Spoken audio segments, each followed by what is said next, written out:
우리가 열왕기의 역사서의 이야기를 쭉 볼 때 오늘 여러분들 보시는 이야기가 남왕국, 북왕국이 갈라질 수밖에 없는 상황으로 지금 역사자가 흘러가는 그런 비극적인 상황을 보게 됩니다.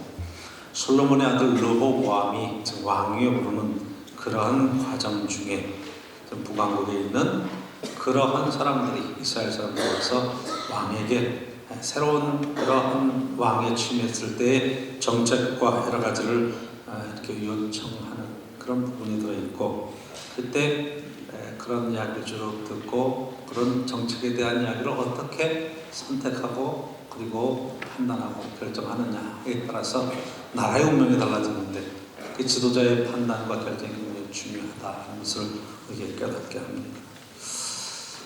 사실 현실적인 그런 상황들을 왜 우리가 파악을 못하겠습니까? 현실에 대한 인식이 굉장히 결정하는 데 중요한 이야기죠. 그렇죠?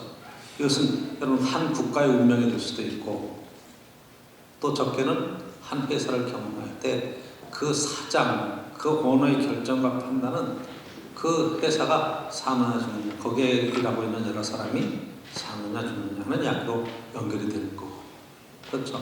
한 교회에서는 목사님의 결정이 굉장히 중요한 거고, 여러분들은 직장과 가정에서의 여러분의 판단이 굉장히 중요한 거예요.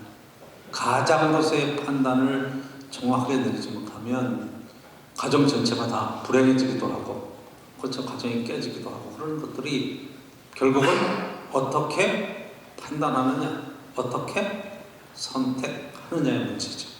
굉장히 중요한 거예요.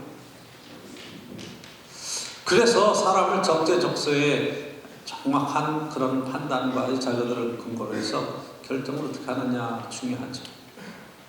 지금 코로나 바이러스, 코로나19 이렇게 얘기를 하는데, 사실은 여러분들이 우한 폐렴이라고 얘기하지 마라. 중국에 대한 어떤 혐오나 지역에 대한 혐오가 있었기 때문에 그렇다. 그런데 여러분 한번 홍콩 독감이라고 그러고 일본 내염이라고 그랬고 나들에서 지역의 어떤 국가의 그런 이야기들을 다 했었는데, 지금 중국의 영향이 워낙 커서 그런지 코로나19라고 그러니까 어쨌든 코로나19 이야기를 한번 보세요.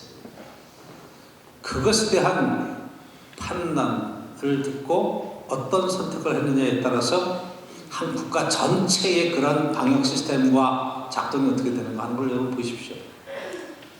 중국이 지금 덥기에 급급하고 그것을 바깥으로 보도가 나가지 못하도록 통제하는 그런 국가의 시스템을 가지고는 지금 창궐하는 것을 막을 수 없고, 도시 전체를 막 폐쇄해버리고 막 그러는 일들을 가지고는 그 문제를 근본적으로 해석할 수 있겠느냐, 해결해 나갈 수 있겠느냐. 결국 지도자의 선택이 굉장히 중요하죠. 지금 여러분 미국에서 체르노빌이라고 하는 영화가 다시 재조명받고 있다. 왜? 그때 체르노빌 사태가 일어났을 때 소련 고르바초프가 대응했던 방법, 그때 구소련이 대응했던 방법하고 너무나 똑같은 방법으로 지금 중국이 대응하고 있다. 그 선택에 있었어요. 결국 고르바초프가 맨 마지막에 할 때 소련이 해체되고 붕괴됐던 것은 그때 어떤 선택과 판단과 결정을 했느냐의 결과라 그렇게 됐다라고 하는 얘기. 지금 마찬가지로 중국의 시진핑이 어떻게 판단하고 결정하느냐, 앞으로 중국 장래에 대한 정치적인 변동 클 거라고 생각합니다. 왜? 오늘 본문에서 보면 여러분 르호보암이 어떤 판단과 결정을 내느냐에 따라서 나라가 둘로 쪼개지는 그런 결정이 나오잖아요. 그럼 결과가 나오잖아요.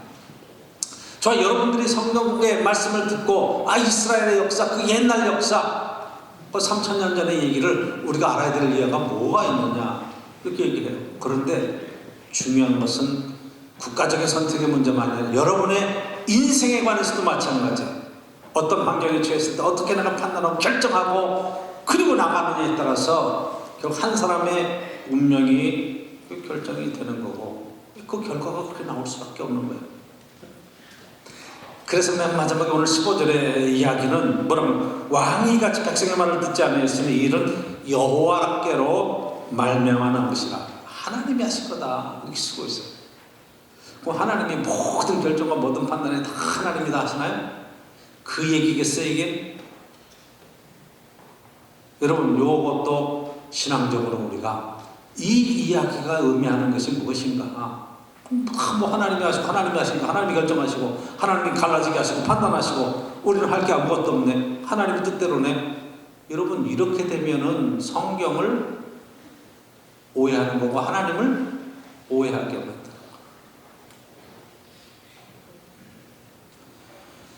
정말 성경에서 우리가 하나님께서 우리에게 말씀하시는 얘기. 자, 이 원인이 어디 있는가? 르호보암이 그렇게 결정하게 되는 원인이 어디 있는가를 여러분 한번 보십시오. 뭐 사실은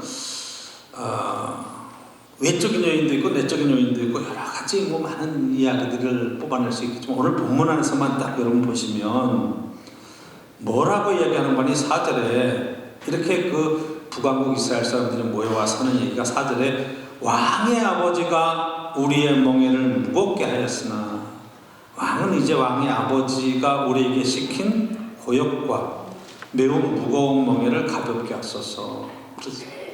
왕의 아버지가 누구예요? 솔로몬 왕이잖아요. 그쵸?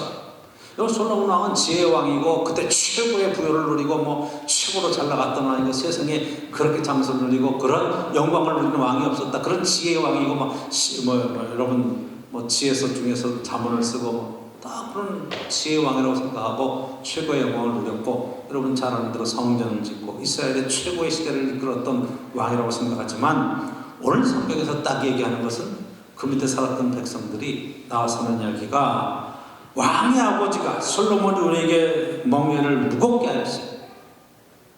그 멍에를 무겁게 한 거예요. 그 다음에 뭐예요? 우리에게 시킨 고역과 그러니까 막 7년 동안 성전 짓고 13년 동안 왕궁 지으면서 20년 동안 백성들을 동원해서 그 고역을 시킨 거예요. 근데 우리는 하나님의 성전을 짓고 자기 왕궁을 지은 것에 대해서 그의 영광만 생각하는 거예요. 백성들이 당한 고통과 그 고난의 이야기는 사실 왕 중심의 이야기니까 이거 이렇게 묻혔죠. 이 얘기를 합니다. 이 멍에를 무겁게 해주십시오. 그럼 우리가 왕을 섬기겠습니다. 여러분, 솔로몬 왕이 참 뭐 개인적으로는 영광을 누리고 성전 짓고 신앙적으로 뭐 대단한 것을 했지만 그것도 정치적으로 신앙적으로 한번 전체적인 흐름을 보면 그 중앙집권적으로 왕 중심의 나라를 세우기 위한 그런 여러 가지 판단과 결정이 그 가운데 들어가 있을 수밖에 없는 그 뒤에 그럼 솔로몬이 백성들을 정말 편안하게 행복하게 잘 다스렸느냐? 오늘 본문에서 보면 행복했다 그래요? 솔로몬 왕이 다스릴 때 우리가 너무 행복했습니다.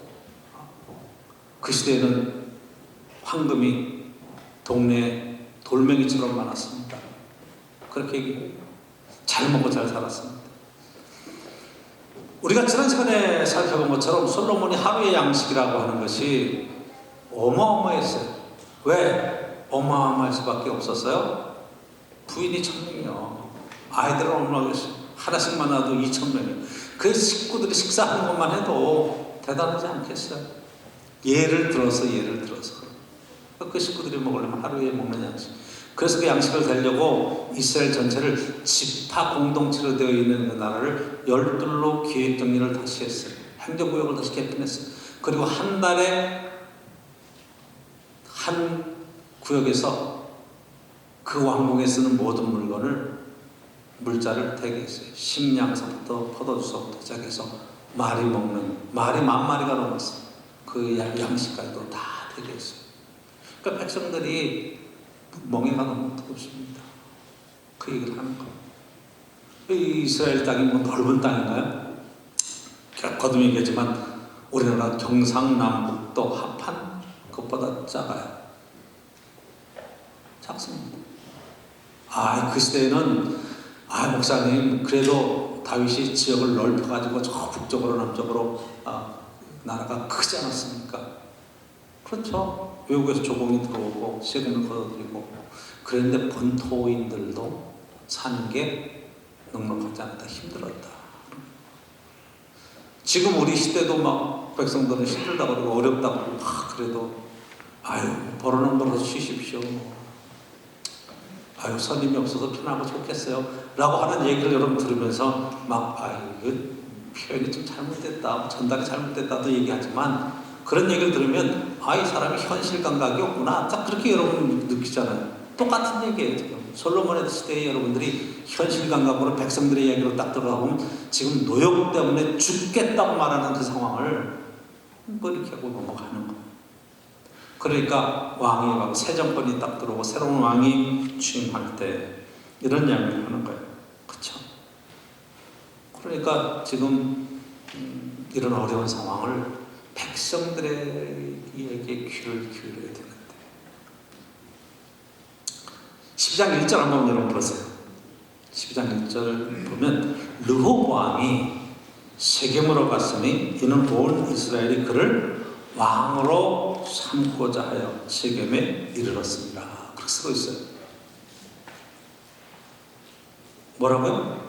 온 이스라엘이 르호보암을 왕으로 삼고자 하여 그렇게 쓰고 있어요. 아니 솔로몬의 왕이 아들이 당연히 왕이 되는 거지, 왕이 즉위식을 하러 가야 되는데 지금 즉위식이라고 얘기하지 않고 왕을 삼고자 하여 그렇게 쓰고 있잖아요. 이거 한번 해석해 보세요. 왜 왕을 삼고자 하여 그랬을까? 그러니까 지금 이스라엘의 왕이라고 하는 것이 지파 공동체로 12지파가 되어서 거기에서 추대하고 뽑히는 스타일을 갖고 있는 거죠. 당연하게 왕이 세습되는 왕으로 가는 것은 이 다음에 이제 유다 왕이 됐을 때 이야기고, 북왕국은요 계속 이 전통이 있기 때문에 쿠데타가 일어나고 왕을 정권을 바꿔요. 그럼 우리는 생각해요. 아유 하나님 축복 속에 정권이 안 바뀌는 게 축복이지 뭐 바뀌는 게 뭐가 축복이냐고 이렇게 얘기할 수도 있어요. 그러면 우리가 딱 한번 생각해 보세요. 북한이 축복이에요, 남한이 축복이에요? 북한이 축복이에요, 남한이 축복이에요? 할 말이 없죠. 그쵸? 이게 지금 여러분 생각을 신앙 안에서 조금 더 깊이 생각해 보면 어떤 게 축복이다 라고 하는 것을 금방 알아요. 지금 다윗도 40년을 통치했어요. 솔로몬도 40년을 통치했어요. 80년을.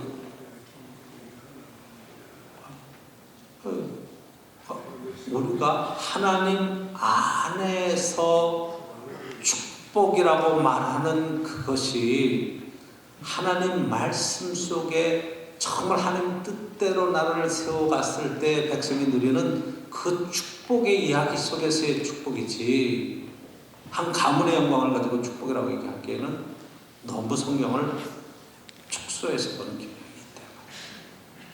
솔로몬이 받은 하나님의 축복이라고 하는 것도 사실은 뭘 위해야 돼요? 이스라엘 전체 백성들이 함께 잘 사는 나라를 세우는데 초점이 거기에 맞아야 되는 거예요. 그렇죠? 자, 두 번째 이 르호보암이 왕위로 나갈 때 하는 이야기가, 르호보암이 대답합니다. 3일 후에 다시 오라. 그리고 한번 묻습니다. 6절에 보니까 르호보암 왕이 이야기하는 아버지 솔로몬의 성전과 앞에 모시던 노인들과 의논합니다. 아, 너희 어떻게 축복하겠느냐 그랬더니 7절에 이야기하죠.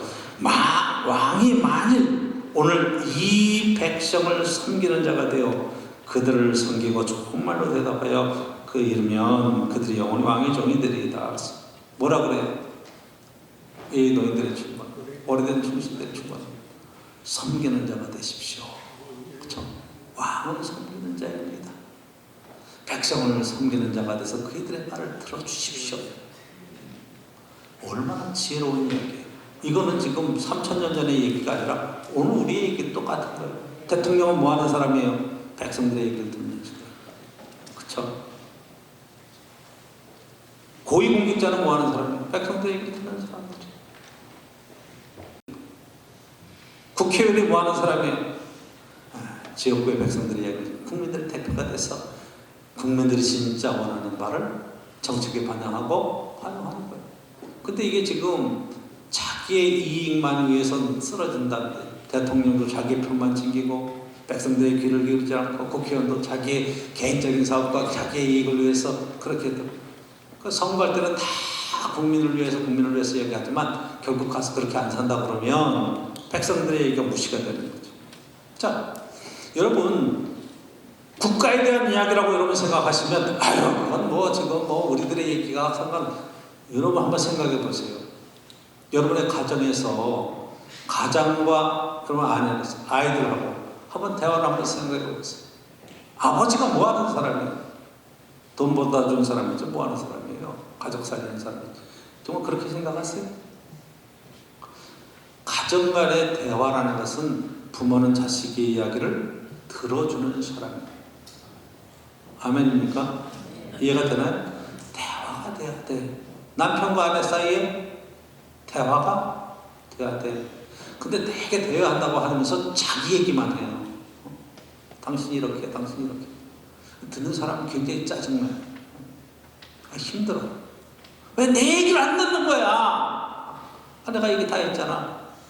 아니, 내 얘기를 들어주라고. 당신 얘기 하는 게 중요한 게 아니라 좀 내 입장도 생각해서 좀 들어주라고, 애들 입장도 생각해보라고 하는 이 대화의 이야기가 중요한 거죠. 그렇죠?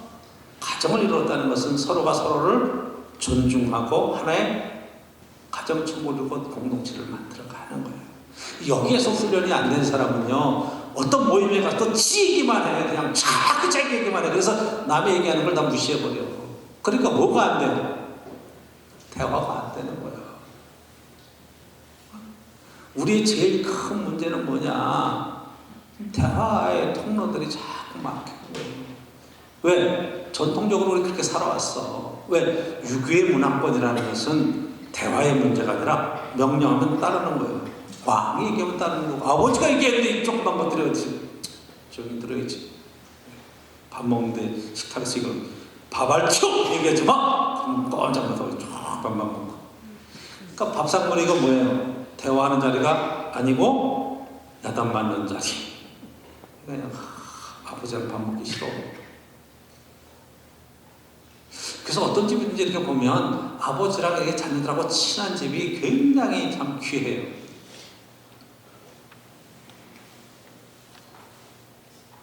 왜? 아버지는 오래간만에 보잖아. 그쵸? 일주일 내내 못 보다가 주말에 보거나. 그럼 주말에 보면 뭐야? 눈에 마음에 안 드는 것만 드니까 계속 지적질을 하니까 아버지는 싫다는 거예요. 이해가 되시나요?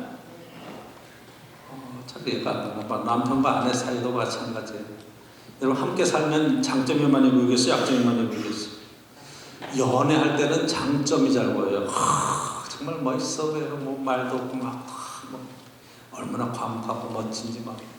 결혼하고 보니까 이게 너무 말도 없어. 심심해. 벙어리가 사는지 뭐가 사는지 뭐 정도야. 그렇게 해가지고 상황이 똑같은 상황인데 함께 살아보면서 뭐가 보이기 시작하는 거예요? 약점들이 막 보이기 시작하는 거예요. 그럼 답답해 하는 거죠. 그걸 고치려고 그래요. 고쳐져요, 안 고쳐져요? 평생 살아보십시오. 안 고쳐집니다. 안 고쳐지는 거예요. 그럼 어떻게 해야 돼? 이해를 해야 돼. 누가 누구를 이해하는 거예요? 남편을 이해하고 아내를 이해하는 거예요? 자기 자신을 이해해야 돼. 그리고 그걸 받아들여야 돼. 그리고 그 다음에 평화를 당신에 관한 얘기를 하는 게 아니라 내 얘기를, 내가 느끼는 것을, 내 감정을 얘기해야 돼. 그래서 성도관계에 대한 이해가 커져야 되는 거죠. 왜 듣는 게 중요하냐? 바로 이 부분이에요. 듣는 게 중요하다는 게. 대통령도 듣는 게 중요해요. 백성들 얘기를 듣는 게 중요해요. 대통령만 아니라 저와 여러분도 마찬가지예요. 듣는 게 중요해요.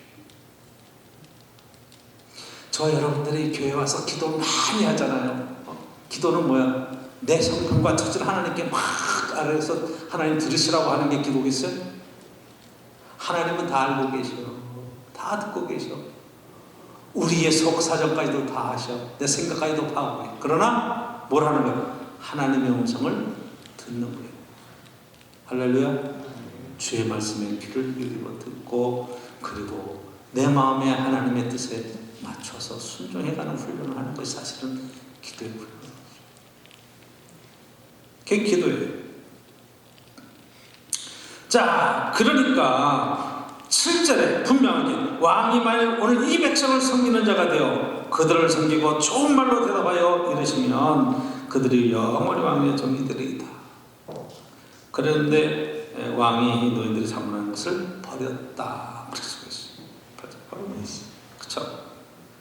그리고 젊은 사람들, 자기하고 돌아서 젊은 사람들, 여러분 어린 사람도 20, 30대 얘기하는 게 아니라 40대 벌써 쭉 솔로몬왕이 40년을 다스렸으니까 이 사람은 나이가 얼마나 됐겠어요. 그러니까 이게 중장년 쭉 자기와 함께하는 사람들 얘기를 들어보니까 정반대 얘기를 하잖아. 그쵸? 버르장머리를 고쳐내야 됩니다. 더 세게 눌러야 됩니다. 내 새끼손가락이 아버지 허리와 같다, 이 얘기는 더 세게 누르겠다는 거죠. 아버지는 채찍으로 다스리지만 난 정갈 채찍으로 다스립니다. 이 거절은 강경한 말, 강경하게 버르장머리를 고쳐놓겠다. 이게 망하는 길로 가는 첫 걸음이에요. 그쵸? 한번 생각해 보세요. 대통령이 백성들의 얘기를 하는 이것들이 버르장머리를 고쳐놓겠다. 그럼 어떻게 되겠어요? 여러분 대통령, 지금 우리나라 대통령 길어야 몇 년이에요? 5년이잖아. 그쵸? 5년 뒤에는 버르장머리 고칠 수 있겠어요? 없겠어요? 우리가 살아온 날이 얼마인데 대통령이 한마디 한다고 말을 들어요? 안 듣잖아. 그러니까 서로 이해가 되고 소통이 돼야 되는데 이게 안 돼. 뭐 개혁한다고 하는 거 다 옳은 방향이고 다 맞는 것 같은데 버르장머리를 고쳐놓겠다고 들어가면 100번 깨집니다. 뭔 얘기인지 아시죠? 남편의 버르장머리를 고쳐놓겠다. 깨지는 거예요. 목사님이 요즘 장로님들하고의 관계를 잘 서로 좋은 관계를 갖고 풀어야 되는데 이것들이 말을 안 들어, 목사 말을 안 들어, 버르장머리를 고쳐놓겠다. 그러면 깨지는 거예요. 누가 깨지겠어요? 장로님이 깨지나요? 장로님이 변해? 절대로 안 변해. 누가 깨져요? 목사님이 깨지겠지. 그게 목회하면서 깨닫는 진리, 인생을 살아가면서 깨닫는 진리. 여러분들이 우리 목사님 버르장머리를 고쳐놔야지. 목사가 버르장머리 고치시겠어요? 절대로 안 고치시는 거예요. 왜? 하나님의 이름을 걸고 지금 사역을 하고 있는데 내가 하나님께 받은 바가 내가 얼마나 큰데 안 고쳐요. 그거 어떻게 고쳐요? 서로 대화하고 마음을 열고 그리고 존중하는 마음이 그 안에 있을 때 고쳐지는 거예요. 할렐루야. 집중하십시오. 마음을 여십시오. 귀를 기울이십시오.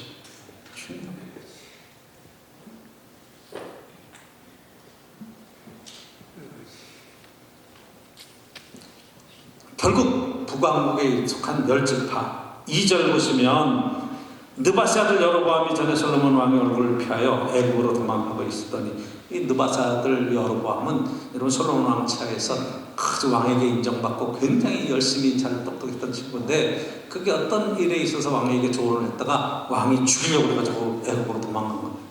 해외 도피 생활하다가 들어왔어요. 그 소문을 듣고 여전히 애굽에 있는 중에 무리가 사람을 보내 그를 불렀더라. 여로보암과 이스라엘 온 회중이 와서 여로보암이 왔고 그 북쪽에 이스라엘 지파들이 쫙 와서 얘기하는 거예요. 자, 그래서 나라가 뚝 갈라지고 있어요. 이게 그래서 우리가 16절 보면 이거 우리가 이스라엘 우리 지파들이 이세아들하고 무슨 상관이 있냐? 달랑과 무슨 상관이 있어? 우리는 우리대로 갈 거야. 그 여로보암 중심으로 해서 갈라지면서 10지파가 갈라졌어요. 그리고 이름을 뭐라고 했느냐? 이스라엘이라고 했어요. 그 남한국은 이름이 뭐예요? 유다예요. 그쵸? 그럼 한번 생각해 보세요. 이스라엘이 정통성이에요? 유다가 정통성이에요? 한번 여러분 이스라엘이라고 나라가 둘로 갈라졌어요. 하나가 이스라엘이라는 이름을 갖고 하나는 유다라는 이름을. 유다는 나라 이름이 아니고 한 지파의 이름이죠. 그렇죠? 어디가 정통성이 있다고 생각하세요? 여러분 각자 생각하시고 근데 맨 마지막에 이스라엘은 먼저 나라를 잃어버리고 망하고 유다가 나중에 망하고 나중에 돌아와서 세우는 게 유대인들이 이 이스라엘을 극복하면서 유다의 역사를 가지고 이스라엘의 역사를 쭉 조명하는 거예요. 이 역사적인 배경을 여러분 아시면 이 지금 신앙생활에 대한 이 성경의 역사서에 대한 이 배경의 이야기들이 어떻게 평가가 되는 거예요. 자, 우리 남한의 이름이 뭐예요? 대한민국이에요. 국호를 탁 해서 그걸 정통성을 확보했어요. 북한은 대한민국이라는 이름을 써요, 못 써요? 못 써요. 무슨 이름을 쓰고 있어요? 조선, 인민주의, 민주주의, 인민공화국. 그래서 조선이라는 이름이죠. 자기 조선의 이름을 이렇게 해서 자기가 정통성이 있다고 생각을 해요. 근데 조선은 이미 일제 망하고 그 다음에 대한민국이라는 국호를 가지고 외국으로 나가 사절단이 나가고 해서 이 정통성을 우리가 갖고 있는 거예요. 이해가 되시나요? 그 이름에 대한 정통성의 이야기는 상당히 그래서 중요한 것 중에 하나입니다. 그리고 오늘 15절에 분명히 얘기를 왕이 이같이 백성의 말을 듣지 아니하였으니 왕이 말을 안 듣는 것은 이런 여호와께로 말미암아 것이라 여호와께서 전에 실로 사람 아히야로 느바셋을 여로보암에게 말씀을 이렇게 하시죠. 그래서 느바셋의 아들 여로보암에게 이 아히야 선지자가 와서 이 쫙 천을 쪼자가지고 12개를 가지고 집어라 그럴 때 10개를 집어서 주면서 네가 10지파에 이제 왕이 될 것이다. 너는 다스릴 것이다. 그래서 그건 예언의 말씀을 이미 받았고 그렇기 때문에 지금 이게 하나님의 말씀대로 이루어질 것이다. 이렇게 쓰고 있어요. 이에 대한 해석이 정말 함께 우리가 봐야 돼요. 역사의 주인은 하나님이세요. 그 성경의 이야기는 모든 것을 배우는 하나님이 계시다. 이렇게 얘기하는 거예요. 자, 그러면 이 시대에 우리에게 주시는 이 성경 말씀의 교훈은 뭐냐? 우리가 이 시대에 지금 제가 설교를 초반에 쭉 하면서 이제 이야기 많이 했지만 하나님께서 이스라엘 민족을 가나안 땅에 집어넣고 그 이스라엘의 7지파가 살던 땅을 다 12지파에게 나눠주시고 이 땅에 대한 것 속에서 하나님이 여기서 번성하고 복의 근원이 되고 세계 모든 민족에게 복을 나눠줄 수 있는 하나님을 섬기는 백성들이 받을 복, 그 나라에 대한 비전을 이야기하십니다.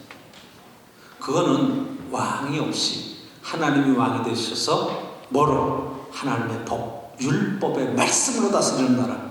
거기는 법이 정확하게 지켜지는 나라. 이 법은 가난하고 힘들고 어려운 사람들이 존중을 받고 세워지고, 자, 너무 어려운 사건을 만나서 병이 들어서 치료비로 해서 다 집이 무너졌어요. 땅도 팔았어요. 다 뺏겼어요. 그 종으로 팔려갔어요. 소망이 없어. 다시 일어날 수 있는 소망이 없어.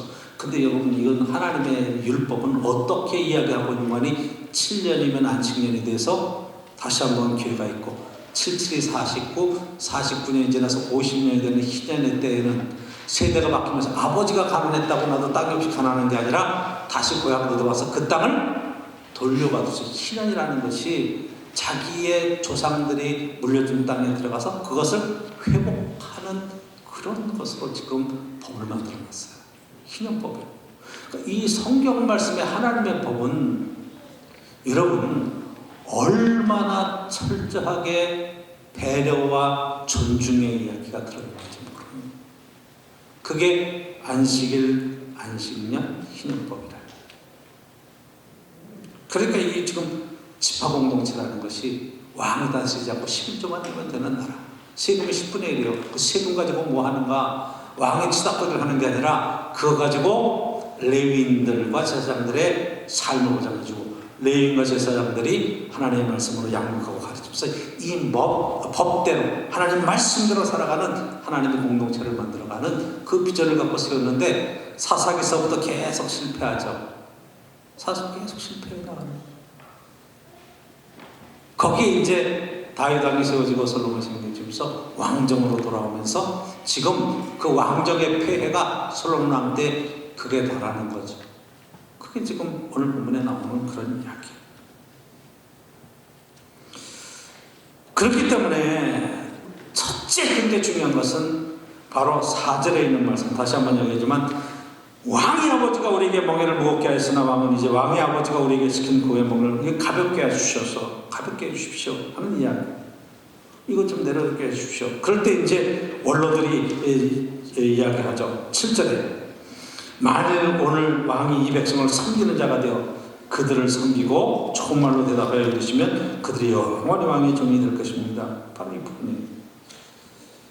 여러분, 우리 헌법에는 이렇게 되어 있어요. 1조, 헌법 1조 2항. 대한민국의 주권은 국민에게 있고, 그렇죠? 모든 권력은 국민으로부터 나온다. 야, 대한민국의 주권이 누구에게 있다고요? 국민에게 있어. 모든 권력은 어디서부터 나온다? 국민에게 있어. 대통령은 뭐 하는 사람이? 국민이 뽑은 사람. 권력을 이양해 줬어. 왜 이양했어? 섬기라고. 국민들을 존중하고 그 말을 듣고 그 원하는 대로 좀 해보라고 세우는 거예요. 이게 민주주의의 제일 큰 전제이고 원칙이에요. 이해가 되시나요? 성경은 지금 그 얘기를 하는 거예요. 섬기는 자가 되십시오. 백성들에게 귀를 좀 기울여 주십시오. 아빠 좀 내에게 귀 좀 기울여줘. 여보 내에게 좀 귀를 기울여줘. 그 얘기를 하는 거예요. 그 들어 안 들어? 안 들어. 우리 얘기만 하려고 그래요. 제가 이 설교를 목사님이 성경을 가지고 계속 설교를 하니까 여러분들이 앉아서 들어.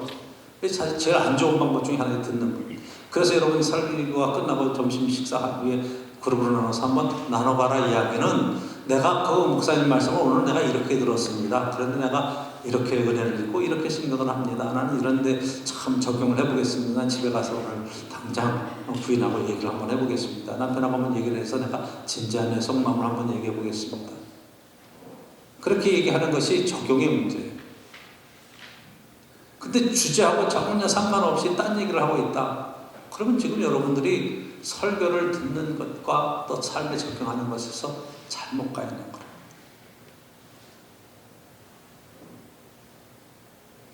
자, 오늘 설교 끝나고 집에 가서 이제 두 부부가 앉았습니다. 얘기하는 거예요. 여보 뭐라고 그래? 목사님 좀 들으라고 그러지. 당신 여태까지 내 말 안 들었지? 그래. 그러면 남자는 뭐라 그래? 그럼 목사님 뭐라 그래? 내 얘기 들으라고 그랬지. 왜 안 들어? 야, 서로 안 듣는다고 또 손가락질하고 있네. 말이 돼야 안 돼요? 그게 그런 얘기가 아니잖아. 그쵸? 배려해주고 존중해주는 그냥 기본이 안 되죠. 그런데 여러분 한번 생각해보면 저도 문제가 많아. 저도 60이 넘도록 이 지금 어떻게 대한민국의 남자로서의 그 훈련을 받고 그렇게 살아와서 평생 환경이 그래. 나의 말 듣겠어 안 듣겠어? 본질적으로 듣는 훈련이 안 돼 있는 사람. 그러니까 그 하루아침에 고쳐지겠어요? 그래도 적어도 설교 말씀에 성경 말씀에 그런 얘기가 있으면 한번 들어보려고 노력해보자. 적어도 마음에 결심을 하고 대화를 해보자. 왜 그랬어? 한번 더 얘기를 들어보자 이 말이에요. 내 얘기만 하지 말고 당신이 그래서 안 돼! 라고만 하지 말고 한번 대화를 해보자.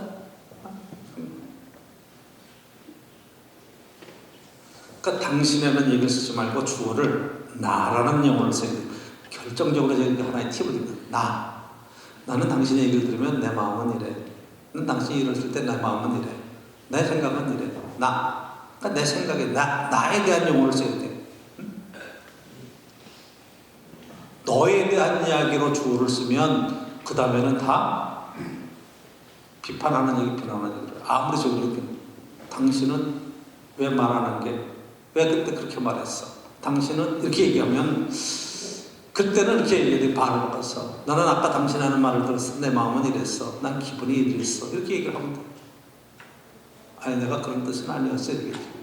당신이 잘못 들은 거야. 이러면 또 얘기하다 보면 대화가 끊겨버렸어. 그쵸?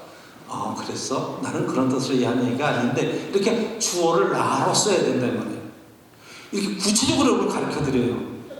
구체적으로 가르쳐드려요. 이따가 한번 여러분 나눌 때도 한번 해보세요. 주어를 나를 한번 써보세요. 자기 생각하는 얘기야. 그럼 뭐가 안 돼요? 남을 비난하는 얘기, 남에 대한 비판의 얘기를 쭉 들을 수 있죠. 이게 민주주의의 가장 기본적인 정신. 두 번째로 오늘 보면서 그렇게 하는 건 이 모든 일이 15절에 여호와께로 말미암은 것이다. 이렇게 쓰고 있어요. 여러분 이거 신앙 고백에 관한 얘기지 역사적인 사실에 관한 얘기. 그렇게 된 결과는 결국 하나님의 뜻이 이루어진 것이다. 우리가 대표적으로 얘기하는데 콩 심으면 뭐가 나와요? 콩 나와요. 팥 심으면 뭐가 나오는 거예요? 팥 나오는 거예요.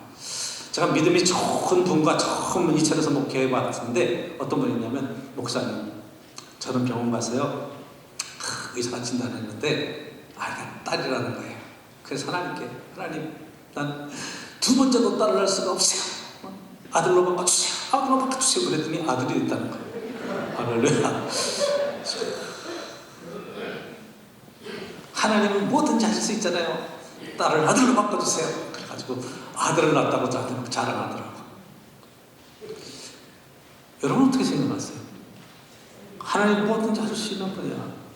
기적이죠. 그런데 여러분들이 다 아들, 딸 보고 다 자녀가고 싶어 해서 기도하는데 이번엔 딸 주세요, 이번엔 아들 주세요 막 이래가지고 그때 선택해서 다 낳는다 그러면 인구가 어떻게 될까요? 남녀 비율이 어떻게 될까요? 그러니까 생명은 하나님께서 하는 거죠. 그러니까 우리가 할 수 있는 게 있고 할 수 없는 게 있다. 그럴 때 하나님이 딸을 주시든 아들을 주시든 하나님 주시는 거죠. 그렇죠? 하나님 주셨습니다. 하나님의 자녀입니다. 하나님 뜻대로 기르겠습니다. 이 얘기죠. 내가 마음대로 바꾸라는 차원의 얘기가 아니잖아요. 여러분들이 세상의 모든 것들이 법대로만 되면 돼요. 할렐루야. 세상에는 세상에 돌아가는 자연의 이치에 법이 있어요. 하나님이 세상을 다 다스려가는 거예요. 그렇죠? 하나님, 나는 동쪽에서 해 뜨는 건 보기 싫어요.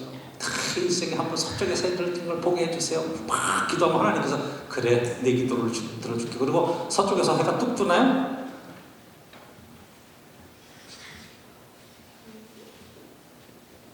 그런 일은 없어요. 그러니까 여러분 콩 심어놓고 하나님 난 심어놓고 보니까 콩이 마음에 안 들어요. 난 팥이 더 좋은데 팥으로 바꿔주세요. 막 기도하면 하나님 뭐라 그러실까? 그래, 얘따 팥 먹어라 그럴까? 야, 콩 뽑고 다시 팥을 심어. 그러겠죠. 그게 세상 사는 이치야. 그러니까 저와 여러분들이 오늘 살아가는 삶의 열매로 뭘 거둔다? 내일의 수를 거두는 거예요.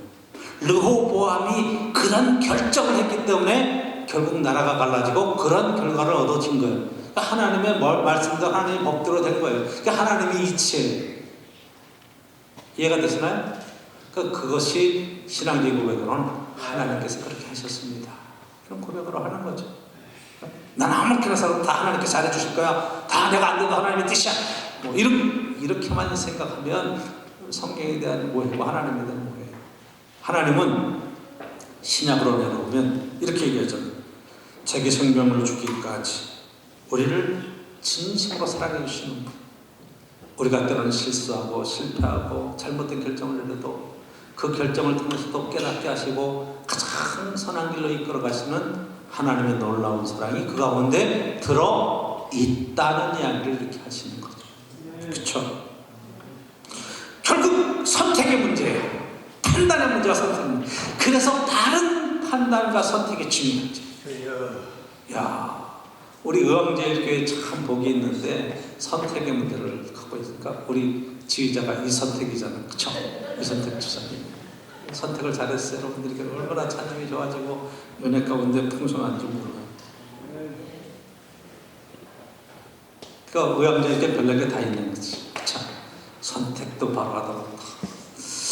은혜도 있고 여기 성민이도 있고 다 하나님 안에서 택한 백성들로서의 삶을 살도록 이끌어 가시는 놀라운 은혜가 그거. 사랑에도 있고 그렇죠. 야, 문제는 내 욕심, 내 판단, 내 거 가지고 선택해놓고 하나님 바꿔주세요, 이렇게 해주세요, 그런 것들에 대한 잘못이 얼마나 크냐면 그걸 얘기하는 거예요. 욕심껏 선택하지 마시고 정욕에 쓰려고 잘못 선택하지 마시고 하나님의 뜻대로 바른 선택을 하라는 거예요. 그쵸? 네. 바른 선택을 하면 하나님께서 분명하게 약속으로 성취해 주십니다. 욕심이 잉태한 즉 죄를 낳고 죄가 장성하면 사망입니다. 욕심껏 선택하는 것은 결국 죽음으로 끝나는 거예요. 욕심으로 선택하지 마요. 하나님 안에서 저와 여러분들이 르호보암의 선택이 얼마나 잘못된 거예요. 그 현명한 판단의 지혜의 이야기를 듣고도 그 엉뚱한 선택을 해가지고 결국 나라가 무너지고 정권이 무너지고 이런 선택을 하잖아요. 그게 뭐예요? 하나님이 눈을 가렸다 그래. 하나님이 눈을 막았다 그래. 그러면 망하는 거예요. 여러분 신앙생활의 지혜로운 판단과 승리가 손에 꼭 함께 있기를 간절히 축복합니다.